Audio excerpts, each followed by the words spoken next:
im se svima, i malima i velikima, i bogatima i siromašnima, i slobodnjacima i robovima, dade žig na njihovu desnu ruku ili na čela njihova, te da nitko ne može ništa kupiti ili prodati.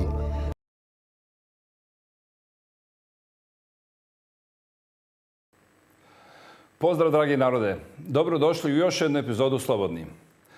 Današnja tema je ekonomija, bankarstvo, Central Bank Digital Currency.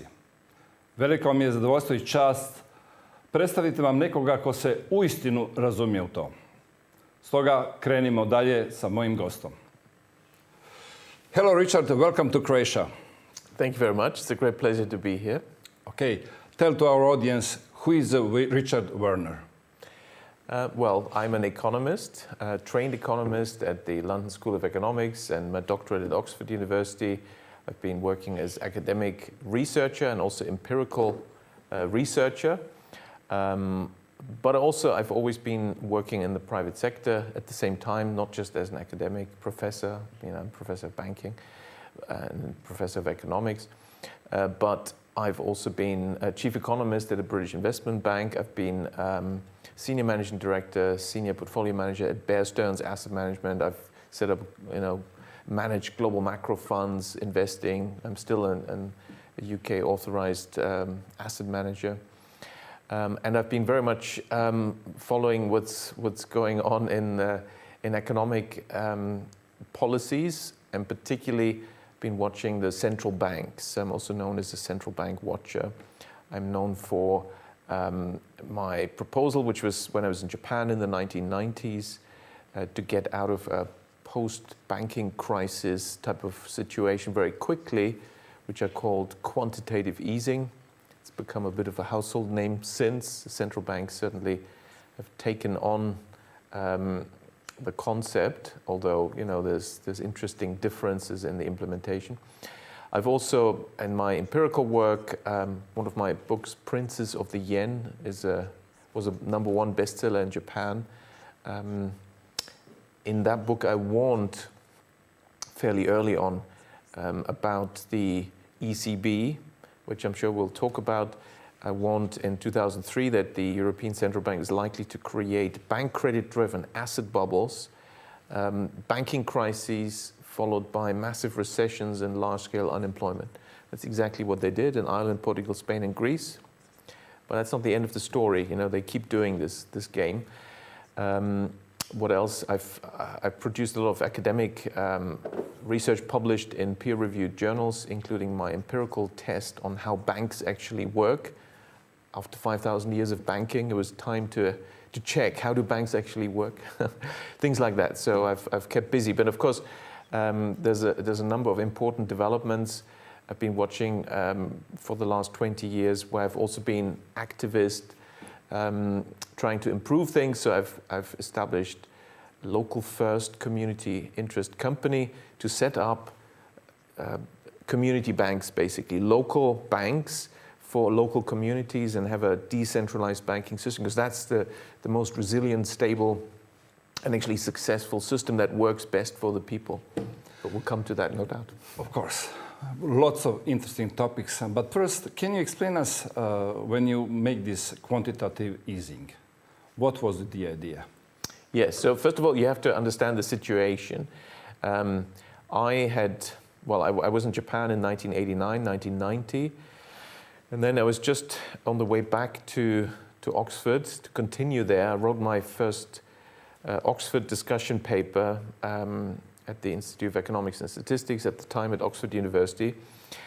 And the situation was in 1991, the Japanese economy had boomed in the 1980s, so much so that a lot of commentators were saying it's going to be the 21st century will be the Japanese century. Japanese money was flooding the world, was buying up other companies, and Japan was doing really well. Then there was a stock market fall from 1990. And by 91, the central bank was lowering interest rates. So by the standard analysis, everyone was saying, oh, stocks are cheap. They have got 7% economic growth in Japan. Japanese companies are so strong, which is true. and they're lowering interest rates. That means the economy is going to accelerate, buy Japanese stocks. Now, in my paper, published in 91, back at Oxford, I warned the entire opposite was going to happen. Sell Japanese stocks. The Japanese stock market is going to go into a meltdown because the economy is going to go into a meltdown. And at the time, the top 20 banks in the world were Japanese, but I was predicting, well, they will go bankrupt and Japan will move into the biggest recession since the Great Depression. And that was based on my analysis of how the banking system works and essentially the banking system under guidance of the Bank of Japan, the central bank, had created a huge asset bubble, and that was collapsing. And then you get non-performing loans, very large sizes, and if you don't address this, this will result in a shrinkage of credit creation, therefore a shrinkage economic growth, big recession. And I predicted that very early on, at the time when most people were saying the opposite. And so, I mean, some people were listening. I got a job as chief economist in Tokyo as a result of my work there. And so I was working on ways to get out of this crisis, which I knew was going to happen, but no one else seemed to care or seemed to realize that there's going to be a huge crisis. And so then I worked in 94, I worked out this proposal, which I published in the largest and main financial newspaper in Japan, the Nikkei, the Nihon Keizai Shimbun, the Nikkei newspaper. The Nikkei index comes from there. They own the Financial Times, by the way, now. And I published this in September 95. My proposal to get out of such a post-banking crisis recession very quickly, without cost to the taxpayer, without cost to society, can be done. And I called it quantitative easing, to emphasize that it's not, because most people talk about interest rates, the price of money. I was saying, no, it's not the price of money, it's the quantity. But when you say the quantity, then most people say, oh, you're a monetarist. Is it money supply, M2, M3? And that's also a bit misleading because they look at the wrong measure of money. You shouldn't look at the deposits, we'll come to that. Instead, it's the bank credit creation. That's the key variable that I've been looking at. And that's my definition of quantitative easing. So my proposal was for the Bank of Japan, the central bank, to follow a two-step program. QE1, first step, QE, quantitative easing, is for the central bank to purchase the non-performing assets from banks. You move it to the central bank balance sheet. You purchase, of course, at the nominal value. The banking system is completely healthy as a result, more liquid than ever. Problem solved. Costs, there are no costs. There's not even inflation from this because it's still within the banking system. This doesn't actually inject money into the economy. It doesn't create money, so you can't create inflation with this. And the problem is solved. No tax money used. National debt doesn't increase. So I recommended that as step one. But I was sure that this wouldn't be enough because the situation was so bad, and also the loan officers at the banks, they were so shocked. All these loans from 1986 onwards turning non-performing, they would not give out new loans. And then you don't get the new credit creation, and that means you don't get new economic growth. Mm-hmm. And then you still have a recession, even with the central bank helping solving the bad debt problem. The recession will take for a few years. And I thought, okay, we need a way to, in addition, boost now bank credit. Mm-hmm. And that was QE2, my second proposal. And that is for the central bank now to purchase performing assets from non-banks. Mm-hmm. A concrete example, it can be anything, but it's something not from the banks. Normally, central banks don't deal with non-banks. They only deal with banks. That's the old way of central banking. And the banks deal with the public and the rest of the economy. But the central bank can buy from anyone, from you. You own a plot of land, the central bank buys it, you get money. Well, where do you get your money? In your bank account. So now the central bank instructs the bank to credit you. Essentially, the bank gets high-powered money in its account with the central bank on the bank asset side, and on the bank liability side, they will credit your account. This money is newly created, and it gives you money, and that's a way to push central bank money straight through the banking system into the economy. That was my second part of the proposal. Now, when the Bank of Japan refused to do this, and they claimed for a long time, we can't do this and we don't need it. Then in 2001, so 6 years later, they said, okay, we'll try quantitative easing. But they wanted to prove that it doesn't work because really they were under US instructions to prolong the recession in order to force structural change. I described this and proved this in my book, Princes of the Yen, which you can get on the website quantumpublishers.com. Otherwise, it's hard to get. Amazon doesn't like it. I'll put link below. Okay. And so in Japan, they weren't doing. In fact, the Bank of Japan, to prove that QE doesn't work, they did a third possibility, which is to purchase performing assets from banks. Now, that gives a marginal benefit to banks, but it doesn't solve the bad debt problem in the banking system. It doesn't inject enough money into the real economy either. So it's neither here nor there, and that's what they did. And then they said, well, this QE is not really working much. But they didn't do the real QE. Then 2008, the US financial crisis comes. And by the way, I warned in my book, Princes of the Yen, in the original 2001 Japanese version, I warned, based on my encounter with Alan Greenspan, who was for 18 years head of the Federal Reserve, and my analysis of the Fed, that they were likely to do the same thing as in Japan, create a big asset bubble, and then when they bust this bubble, we'll get a global financial crisis. This is, of course, what happened in 2008. So then how do you get out of it? At the time when I made my proposal, Ben Bernanke, as an academic, participated in these Japanese discussions. And it looks like he took to heart my recommendation because the Federal Reserve in 2008 was the only central bank to adopt at least half of my proposal, QE1. So the Fed purchased non-performing assets from the banks. And as a result, very quickly, US banks were healed.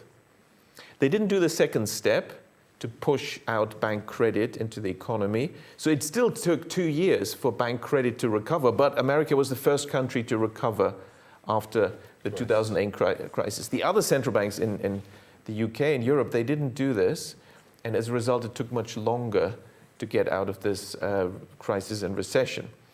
Now, fast forward to 2020. In March 2020, the Federal Reserve and actually many other central banks, including the ECB, they adopted suddenly my second QE proposal, QE2. And actually there was a warning ahead of time. It happened in August 2019 at the Jackson Hole Conference. We just had the current Jackson Hole Conference in the US. This is essentially the Federal Reserve has a conference, various people invited. But at that time, a private sector company, the biggest asset manager in the world, BlackRock, made a proposal in 2019, August. Namely, and it's quite interesting that they said this, it's in print, you can check it out. Their proposal is, they say, there will be another crisis. Okay, fair enough. I mean, the central banks have engineered so many crises, so that's an easy prediction. But they say, but next time we must create inflation. They don't explain why. They just say, no, next crisis, we must create inflation. That's important. Okay, how? And then they explain my QE2 proposal. We can create inflation if the central bank purchases performing assets from non-banks, just buy assets from the private sector.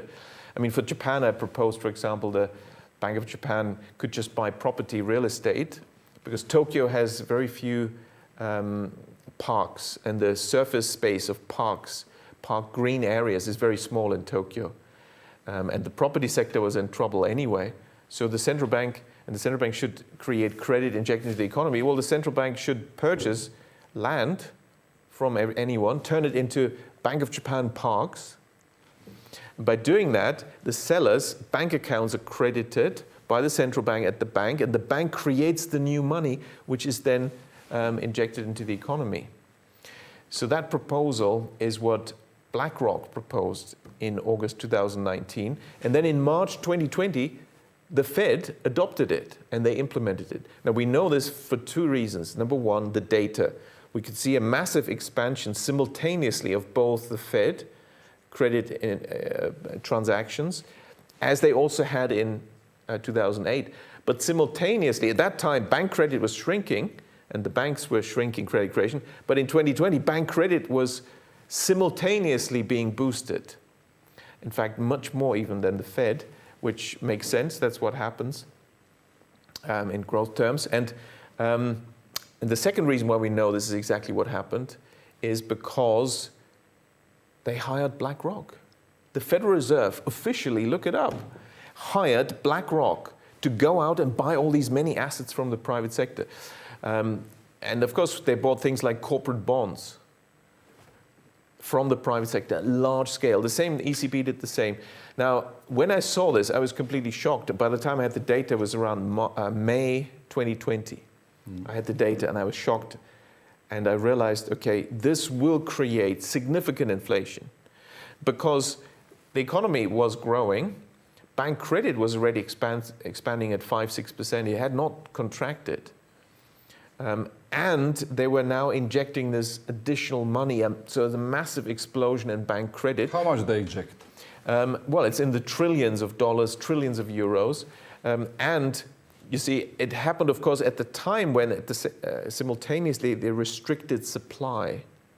And if you boost demand so much by injecting new money into the economy, while you restrict supply, of course, you're going to push up prices. Suddenly, there's much more demand for existing output, goods and services. So general consumer price inflation, which we haven't had significantly since the 70s, was created by the central banks on purpose. I mean, they said it beforehand, we want to create inflation, they did it, and then it was clear we were going to get significant inflation. So I warned, 18 months later, it takes more than a year, 18 months later, you get significant inflation, which means double-digit inflation.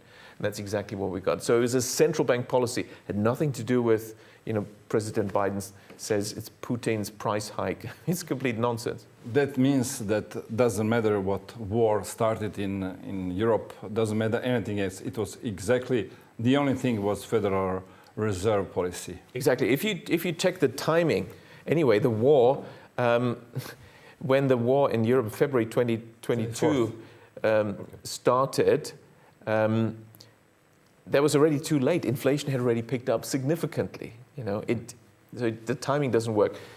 Also, oil prices, energy prices, gas prices, the timing doesn't work to explain that inflation. Now, the thing is, interestingly, if you check the 1970s, where they tell us the same story, they tell us, 1970s, well, there was an inflationary period because there was this war in the Middle East, and then OPEC, the oil-producing countries, Arab countries, had a boycott, and they didn't sell oil to Europe and America.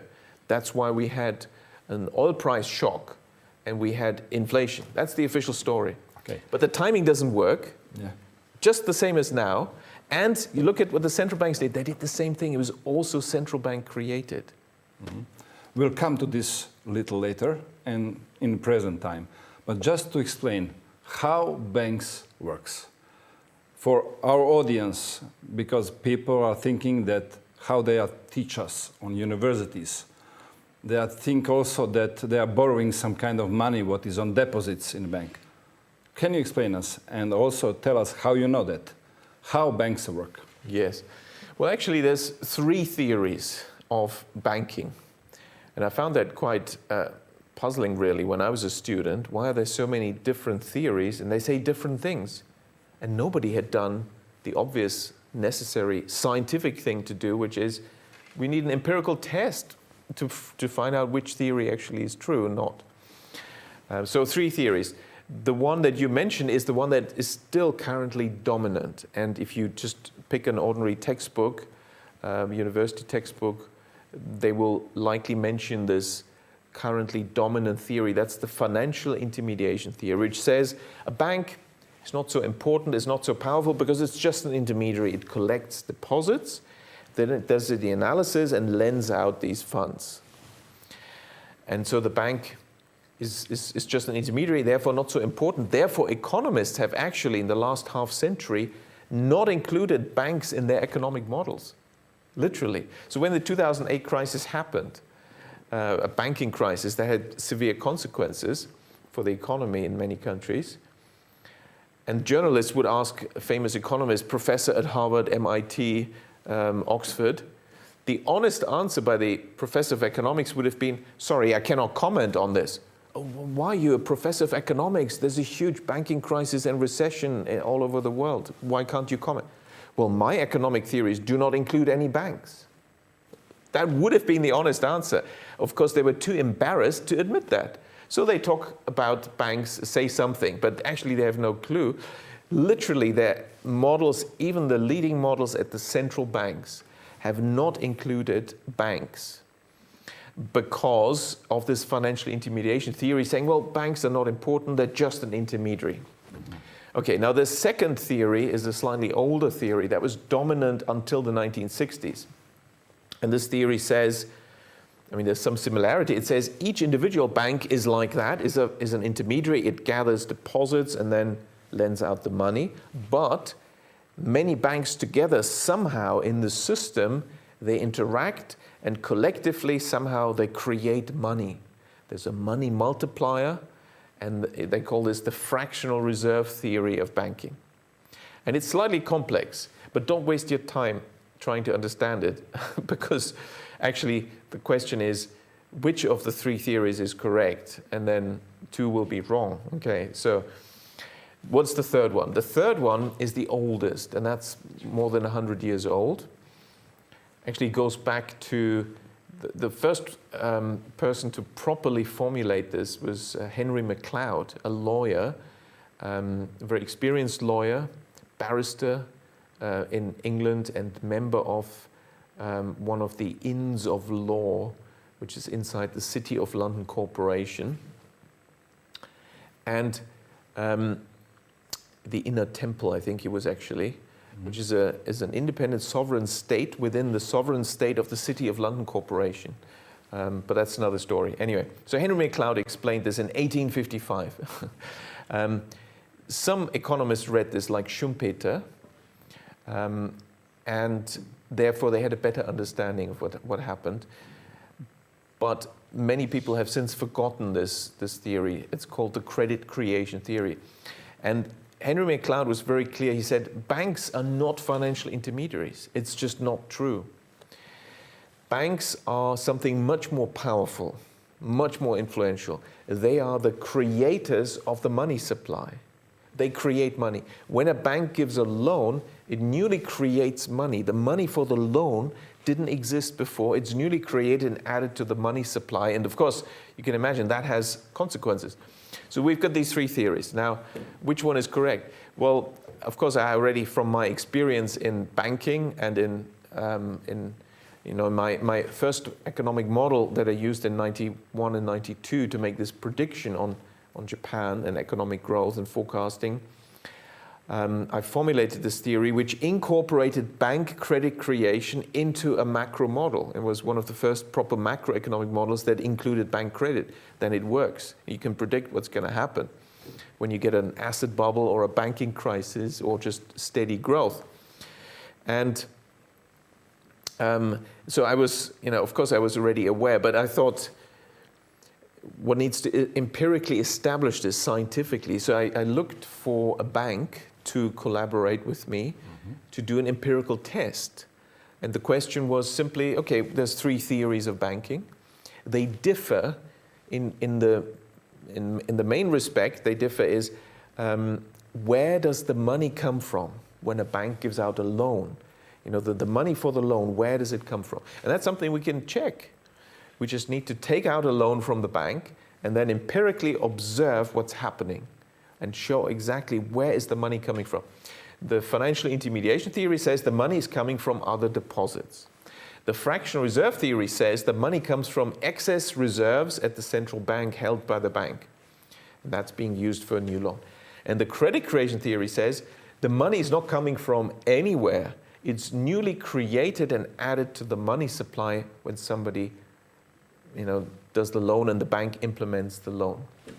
So there are three different explanations. Which one is true? Now, it took a long time for me to find a bank that would collaborate because of banking secrecy, customer secrecy. Of course, banking is highly regulated, all the regulations. So somebody wants to look inside here, this will be very risky. And so the bigger banks, initially they said, of course we help you. But when it came to actually doing the test, they said, sorry, we can't do that. But I found a bank, which was one of the German cooperative banks. And that's the largest number. It's the largest type of bank by numbers of banks that are of this type. So Europe, actually the majority of banks in Europe are cooperative banks. And in Germany it's the Volksbanken, smaller Raiffeisen, not the big Austrian Raiffeisen in Vienna, but their local headquartered independent Raiffeisen banks and Volksbanks. And in total there were more than 1,000 of them. And they used the same IT system. That was the largest type of banks, and the same IT, it was all conforming, and therefore my results were quite representative. This is the most common type of bank using the same IT system, because nowadays, of course, it's all in the IT system, what's happening in banking. Okay, so I went there. In fact, there was a BBC reporter filming at the time also. So it was recorded, this historic moment. I took out an actual loan, 200,000 euros. I borrowed. They were a bit nervous, like, could this all be a setup for me? Because I said, no, I need to get the money. It has to be real. I don't want some theoretical simulation. It has to be actual. And we have to then check, where's the money come from? So I got my 200,000 euros from the bank. And what we found was, and I could show in detail, in 2 tests actually. One is called, you can Google this, can banks individually create money out of nothing? And the second test is published a bit later, called Lost Century in Economics. The three areas of banking and the ultimate evidence. Anyway, and the result was banks are not financial intermediaries. The deposits didn't change at all. Even the reserves at the central bank, they didn't care, they didn't check, they didn't touch it. The money was newly created when I took out the loan, and that was credited to my account. It was newly added to the money supply.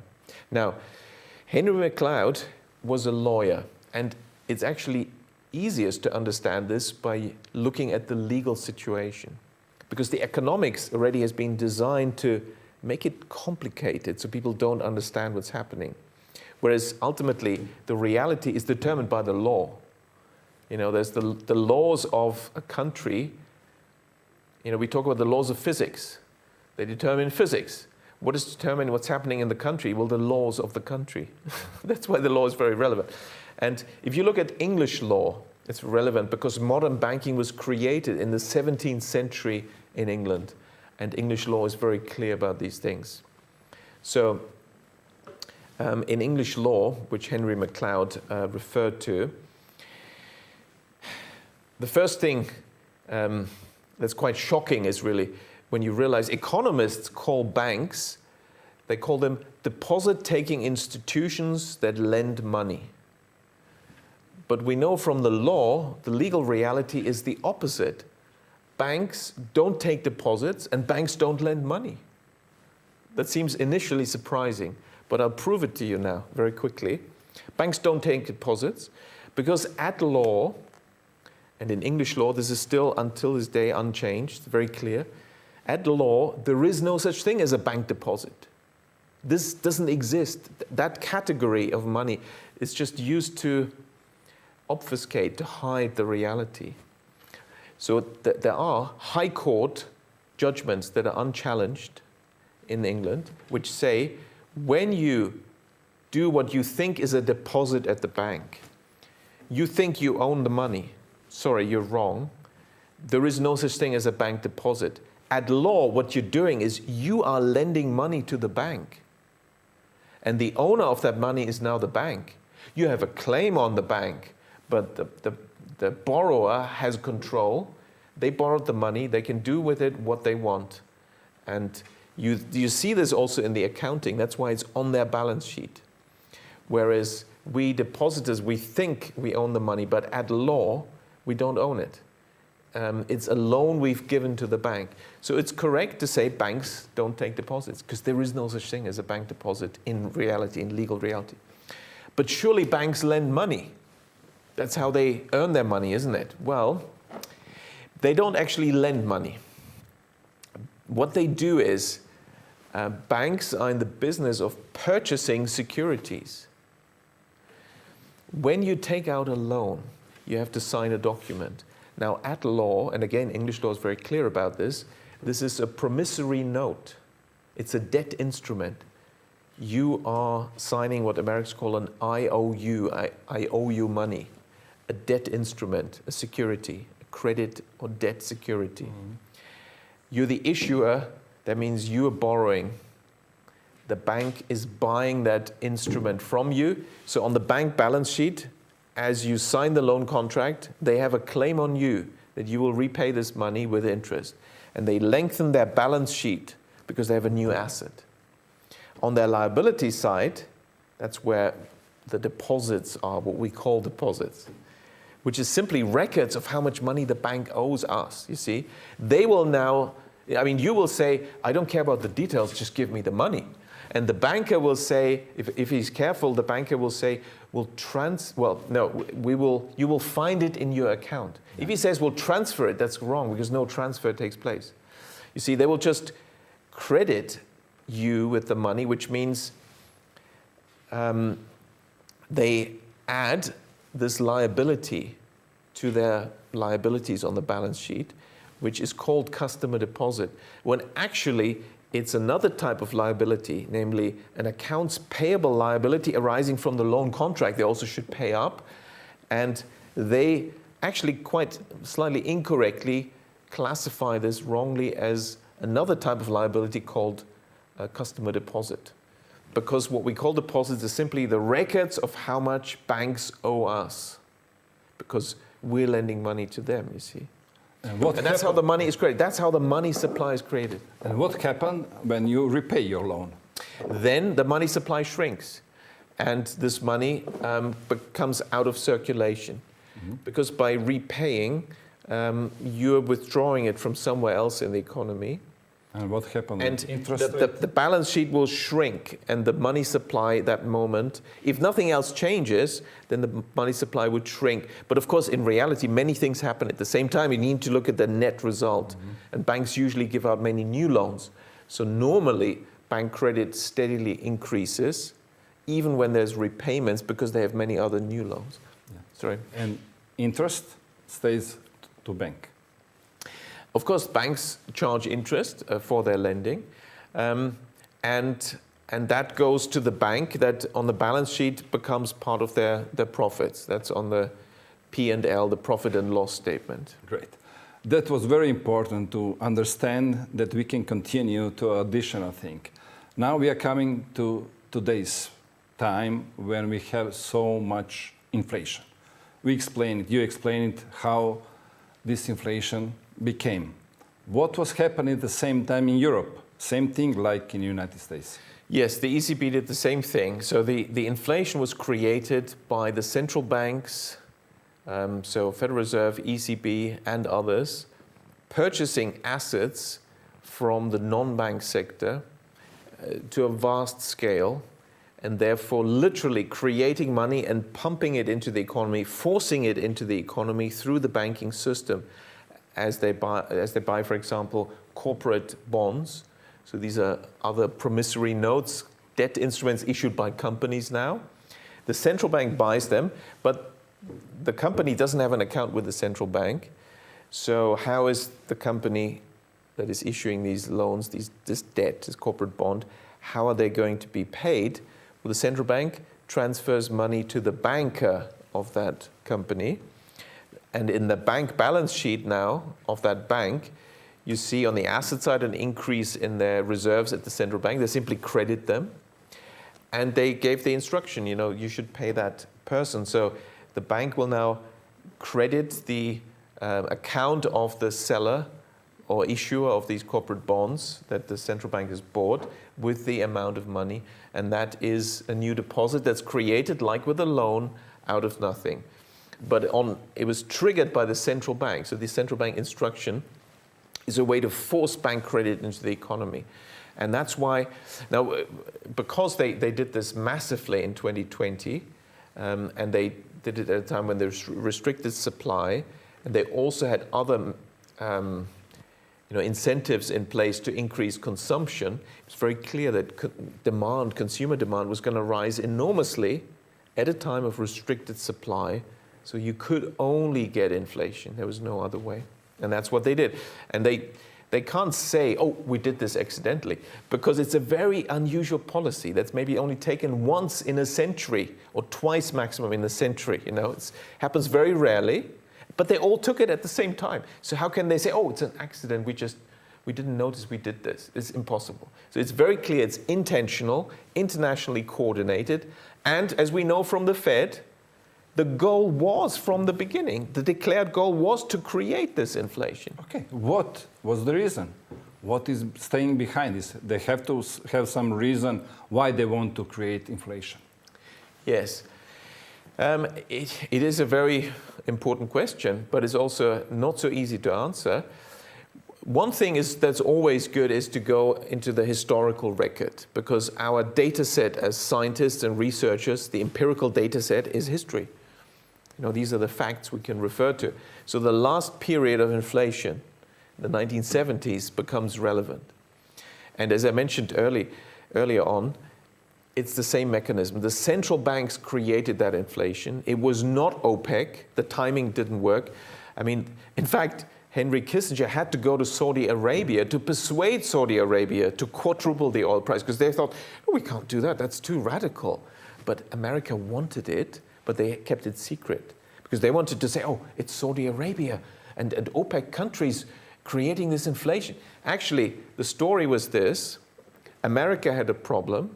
It had huge current account deficits, well, just like today. And that means the big countries with current account surpluses, the big exporters of the day, were Japan and Germany.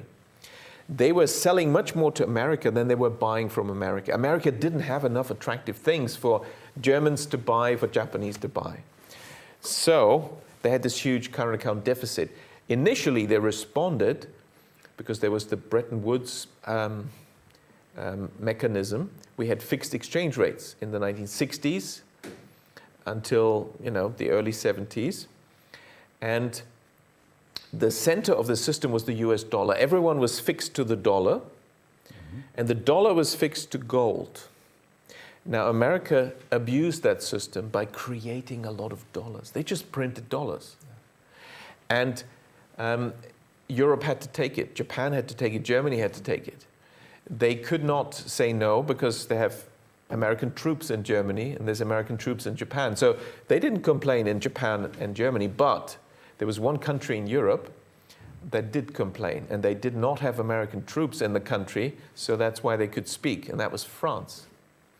France was not at the time member of NATO, and they watched what was happening, and they had the correct analysis. The Americans are just printing dollars, and then they're just buying, America is buying European assets. They're buying French companies, German companies, they're buying real estate, anything they want with printed dollars. And it's a fixed exchange rate system, nothing happens. But what happened was, of course, the French leadership decided, under Bretton Woods, we can change all these dollars that we're accumulating. They were getting huge amounts of dollars in Europe. We're going to exchange them into gold. And they started doing that. So American gold reserves started to drop and drop. And there were dramatic moments, when the French Navy was sent with a big, huge Navy battleship to Manhattan, landing in Manhattan, and the captain of the commander, the admiral perhaps of the Navy ship, was given the instruction to go in Manhattan to the Federal Reserve Bank of New York and take out the French gold. You see, because when they changed it into gold, the Americans initially said, oh, no problem, we'll change this into gold. We'll keep the gold for you in custody at the Fed in New York, right? Yeah. And the French thought, okay, this is not quite what we had in mind. Actually, we better take that gold, you see. And this is what happened. Now, it didn't take very long, just 1 or 2 years, and the Americans decided, okay, we have to stop this because gold reserves were going to go down, and the whole world would realize what they were doing. So they rather wanted to cover up the reality. And it was embarrassing, but it helped hide the true story, which I've just told you. Namely, in August 1971, President Nixon at the time, he went on television and he gave a speech. He says, there's some bad actors out there, some speculators are attacking the US dollar. And I'm now kind of acting to defend the US dollar. And to do that, I need to temporarily suspend convertibility of the dollar into gold. Temporarily. Temporarily, yeah. Still today, of course, it's continued. So when politicians say temporarily, watch out. Nitko vas neće natjerati da se poklonite zvijeri, učinit ćete to svojevoljno, odbacujući vjeru. Bićete laka meta za zvijer, jer se niste podredili vjeri. Ako se ne podredite vjeri, podredit ćete se zvijeri. Toliko ćete se suobličiti sa ovim svijetom, da nećete ni prepoznati da ste u zabludi. Biće to najveća demonska prevara ikada i pravedno zaslužena osuda nad nepokajanim grešnicima. Gdje su svi oni koji su nas liječili?